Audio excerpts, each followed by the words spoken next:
Nanawagan ng mga bansang kasapi ng ASEAN o Association of Southeast Asian Nations sa mga bansang sangkot sa kaguluhan sa gitnang silangan na lutasin sa pamamagitan ng diplomasya at dialogo ang kanilang hidwaan. Si Gab Villegas sa report.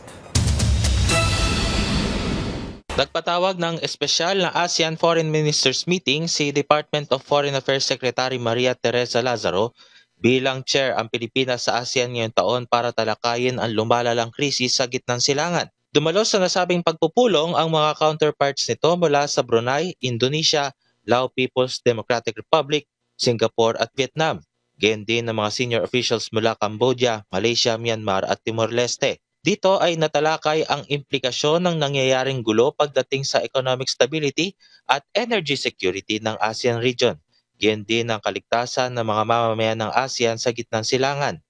We expressed serious concern over the situation in the Middle East and its impacts in the region and emphasized the importance of the immediate cessation of hostilities, called on all parties to exercise utmost self-restraint and resolve differences through diplomacy and dialogue and respect for international law, including the Charter of the United Nations, in the interest of maintaining peace and stability in the region. Napagkasunduan ng mga foreign ministers ng ASEAN na pagtitibayin pa nila ang kanilang kooperasyon sa rehiyon at patuloy na magbabantay sa sitwasyon sa gitnang silangan at pakikipag-ugnayan para tugunan ang implikasyon nito.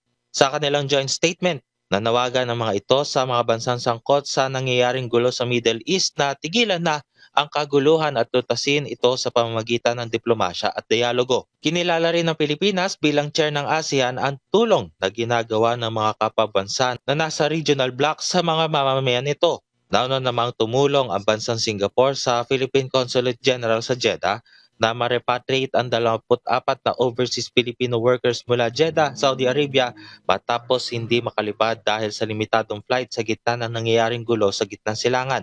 Alas 4 ng hapon nitong Huwebes, oras sa Jeddah nang lumipad ang kanilang sinasakyang eroplano mula King Abdul Aziz International Airport at dumating kahapon ng alas 6 ng umaga sa Singapore. Pagkalapag ng Singapore ay agad silang tinulungan ng ating embahada na sila ay makalipad pabalik ng Pilipinas. Singapore offered its military plane to leave, I think, if I am not mistaken, from Riyadh, and I think they have sufficient seats in their military plane. They did not only offer that to the Philippines, but they offered it to other ASEAN member states. And this is how it's being done in ASEAN.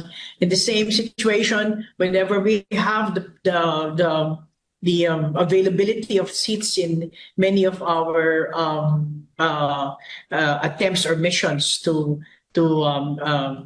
take care of our Filipinos abroad, we also offer it, and if there are seats available, we also offer this to our fellow ASEAN member states. Ayon sa kalihim, kinokonsidera na rin ng bansa ang pagbili ng langis mula sa Russia matapos pansamantalang inalis ng Estados Unidos ang sanctions laban sa Russia sa pagbebenta ng langis.